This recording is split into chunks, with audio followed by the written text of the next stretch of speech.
Okay, so the previous episode actually only ended up covering 15 minutes of runtime for a 10-minute video. So from now on, I'll just skip past the non-stupid parts because, it can't possibly get any stupider than Randy is the hoodie man, right? Right? Right? So Randy starts interrogating the PI by pressing the jam stain on his forehead to find out who it was that wasted so much money on his awful detective skills. Through a little bit more jam touching... Oh, come on, he's not even touching the bloody wound. Randy finds out it was the mysterious who hired him. He then thanks him by giving him some amateur dentistry and then removes the plates on his car for some reason. I would guess so people can't identify the car because after he does this, he goes and leaves it in some random road. But why? Actually, why? Why would you move the car when it's in this already deserted place? You wouldn't have to deal with the removal of the body. Hang on, where did he put the body?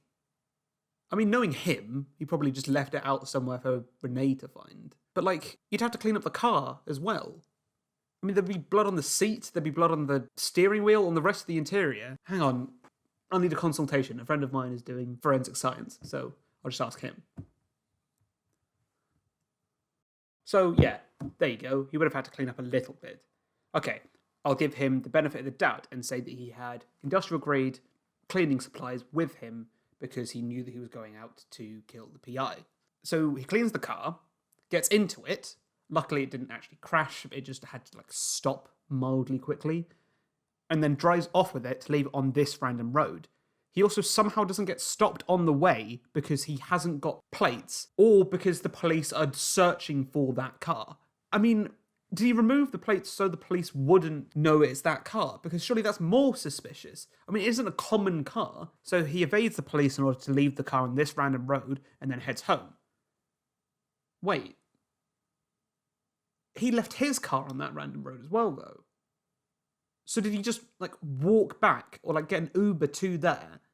So all of this happened without it being reported. Not the car without the plates, not the car that was abandoned on the side of the road, not the other car that was abandoned on the other side of the road, not the body that was probably left in Renee's back garden or something so she can find it. I have over half an hour left of this. I don't need to be getting into the mind of this knob jockey. Let's just go on.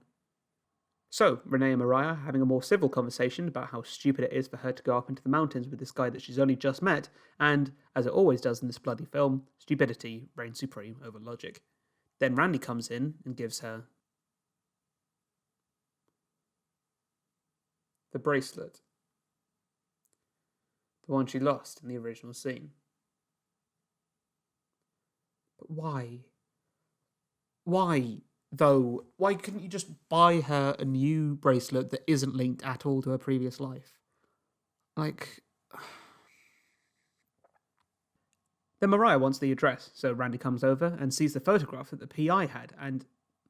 No, fucking no. She didn't have that photograph. The PI kept it. There is no possible way that Renee and Mariah have that photograph because she saw it very briefly and then the PI kept it. The only person that could possibly have that is still alive is Randy, and he's not going to be giving it to her, is he? Jesus fucking Christ, this fucking film is such horse.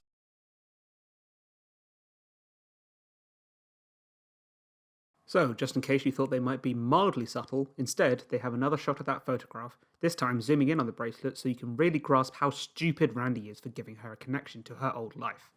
They head over to the cabin in the woods, and there's this continuation of the odd concept that a fireplace is the only thing that you have to mention you have when you're introducing someone to a house.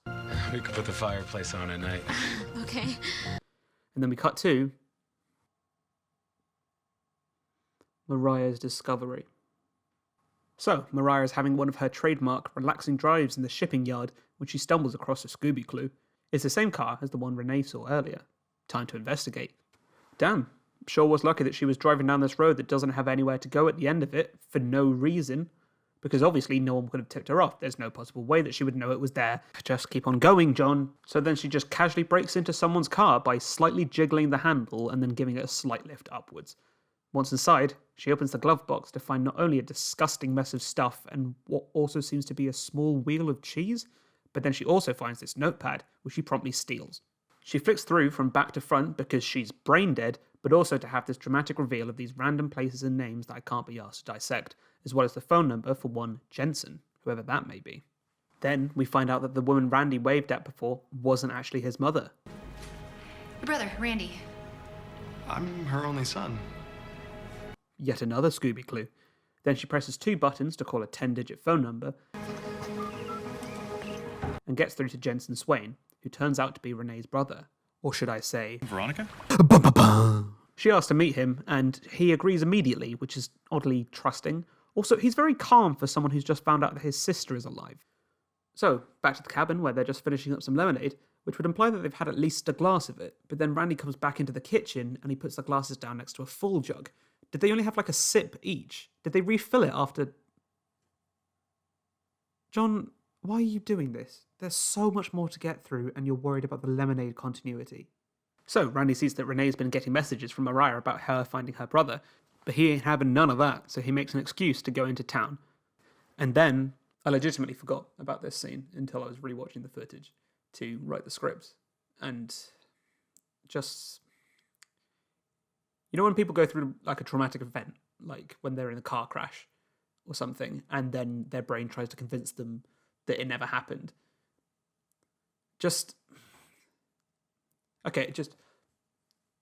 I have my first impressions recorded. Let's just watch that.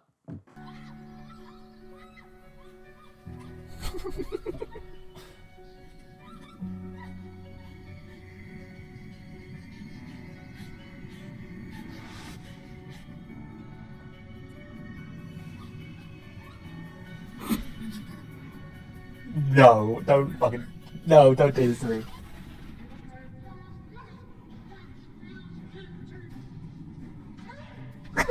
No!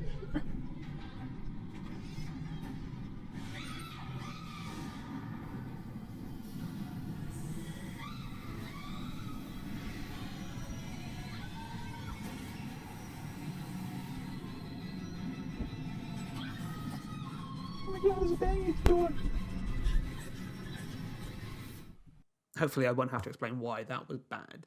I mean, was she just remembering? Was she following her memories in like a literal sense? Did she actually go down into the basement? Or, I don't know, stop asking me so many questions, Jesus Christ.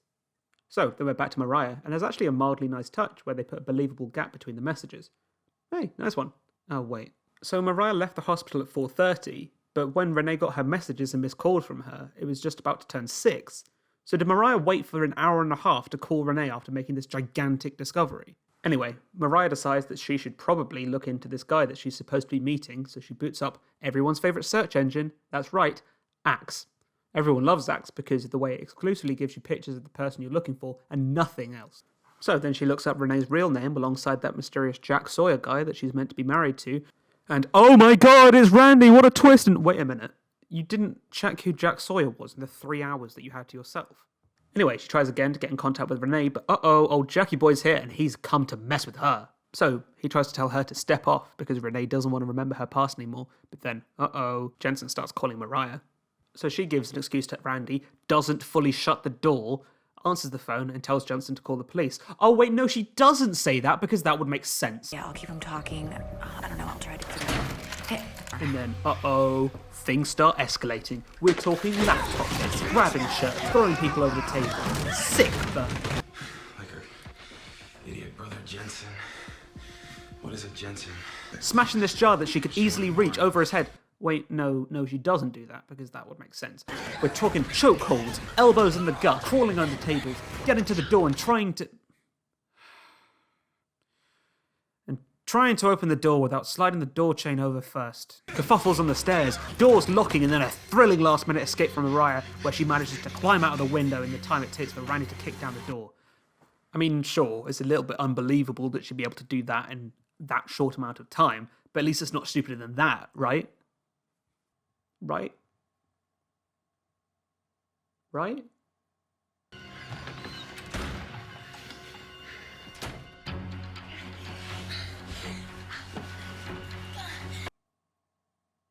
Let's dissect that, shall we? So let's get a quick timer on that.